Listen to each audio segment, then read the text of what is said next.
Hello दोस्तों, good morning. तो जितने भी स्टूडेंट यूपी बीएड काउंसलिंग में भाग लिए थे, फर्स्ट राउंड में कॉलेज आवंटन जिन लोगों को हो गया है, बहुत सारे बच्चे कह रहे हैं सर मुझे कॉलेज पसंद नहीं है, सर क्या हम कॉलेज छोड़ सकते हैं, और अगर हम कॉलेज को छोड़ते हैं तो क्या हमें दोबारा मौका मिलेगा, कोई कॉलेज मिलेगा। या फिर बहुत सारे बच्चे कह रहे हैं सर मुझे गवर्नमेंट कॉलेज नहीं मिला या मैंने नहीं डाला था गवर्नमेंट कॉलेज, क्या अभी भी ऑप्शन है मुझे गवर्नमेंट कॉलेज चूज करने का। या ऐसे भी बच्चे हैं जिन्होंने फर्स्ट राउंड में काउंसलिंग नहीं करवाया था, अब वो पूछ रहे हैं कि क्या सेकंड राउंड में मैं काउंसलिंग करवा सकता हूँ, या अगर सेकंड में करवाता हूँ तो क्या मुझे गवर्नमेंट कॉलेज चुनने का मौका मिलेगा। ऐसे तमाम सवाल आप सभी के हैं जो कि आज इस वीडियो में क्लियर होने वाले हैं। आपको कॉलेज मिला है या नहीं मिला है, कमेंट करके जरूर बताइएगा मुझे। तो आइए पूरी अपडेट देखते हैं। यहाँ पर हम तो यहाँ पर खबर निकल के आई है कि जो फर्स्ट राउंड में काउंसलिंग हुई थी उसमें बहुत कम बच्चों ने ही चॉइस फिलिंग किया था। रीजन क्या है कम चॉइस फिल करने का, वो बताता हूँ। बीएड में 13,494 ने भरी चॉइस फिलिंग, 25 तक जमा करनी होगी फीस, यानी कि जिनको कॉलेज आवंटित हुआ है उनके बारे में बताया जा रहा है। बीएड काउंसलिंग के पहले चरण में 13,449 अभ्यर्थियों ने ही कॉलेज को चुना था। इन्हें सीट का आवंटन कर दिया गया है। अब इन अभ्यर्थियों को 25 अगस्त तक फीस जमा करनी है। जैसा कि मैंने पिछले वीडियो में बताया था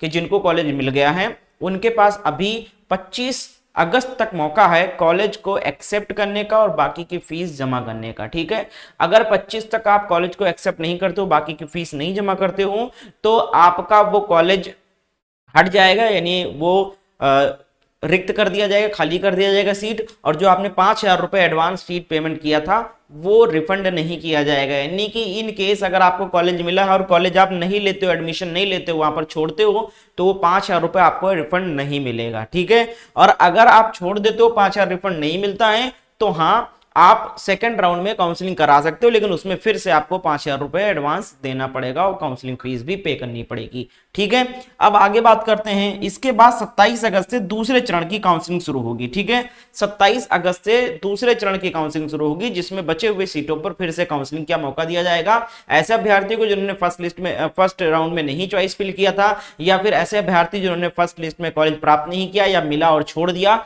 ऐसे सभी लोग सेकंड राउंड में काउंसलिंग करवा सकते हैं। ठीक है, चीजें मैंने क्लियर कर दिया है। अब दोस्तों आपको बता दूं कि करीब करीब 3,40,000 3,04,000 अभ्यर्थी ने फॉर्म भरा था, जिसमें से केवल 13,494 लोगों ने ही क्यों चॉइस फिल किया। रीजन यह है कि यूपी में अधिकतर बच्चे डायरेक्ट एडमिशन की तरफ जाते हैं। डायरेक्ट एडमिशन में कुछ उनको एक्स्ट्रा फैसिलिटीज मिल जाती है। ठीक है, कॉलेज ना आने जाने का चक्कर ये सब होता है कुछ, और फीस वगैरह भी कम हो जाता है, क्योंकि काउंसलिंग में क्या है कि जितनी फीस है वो पूरी आपको देनी पड़ेगी। दूसरी डिसएडवांटेज ये है कि आपको टोटल फीस एक साल की 52,000 कुछ रुपए प्राइवेट की जमा करनी पड़ती है, जबकि डायरेक्ट में प्राइवेट वाले बच्चों को सहूलियत दे देते हैं कि आप इंस्टॉलमेंट में जमा कर दो, थोड़ा थोड़ा जमा कर दो। तो ये 3 लाख फॉर्म भरे गए हैं और 13,000 ने चॉइस फिल किया। रीजन ये है कि सब डायरेक्ट की तरफ जा रहे हैं। ठीक है, तो अब मैं आपको बता दूं कि अगर आप सेकंड राउंड में काउंसलिंग करवाते हो तो भी गवर्नमेंट कॉलेज का मौका मिलेगा, क्योंकि सिर्फ 13,000 बच्चों ने ही कॉलेज को चूज किया, जिसमें से बहुत सारे बच्चों को प्राइवेट कॉलेज अलॉट हुआ है और बहुत सारे बच्चों को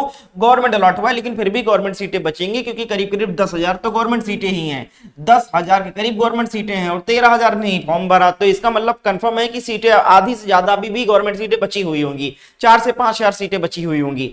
तो वो 4 से 5,000 सीटें फिर से मौका मिलेगा उन पे चॉइस फिल करने का सेकंड राउंड में। ठीक है, जिन्होंने नहीं चॉइस किया था। अब कुछ लोग पूछेंगे कि सर मुझे कॉलेज मिला, मैं छोड़ दे रहा हूं, नहीं ले रहा हूं, क्या मुझे सेकंड राउंड में फिर से कॉलेज चूज करने का मौका मिलेगा? बिल्कुल मौका मिलेगा, लेकिन वो 5,000 रुपए आपको रिफंड नहीं होगा। तो यही चीजें अपडेट थी। इसके साथ साथ अगर आप डायरेक्ट एडमिशन लेना चाहते हो तो हरियाणा में भी डायरेक्ट एडमिशन हो रही है दोस्तों, बिना किसी एंट्रेंस एग्जाम के।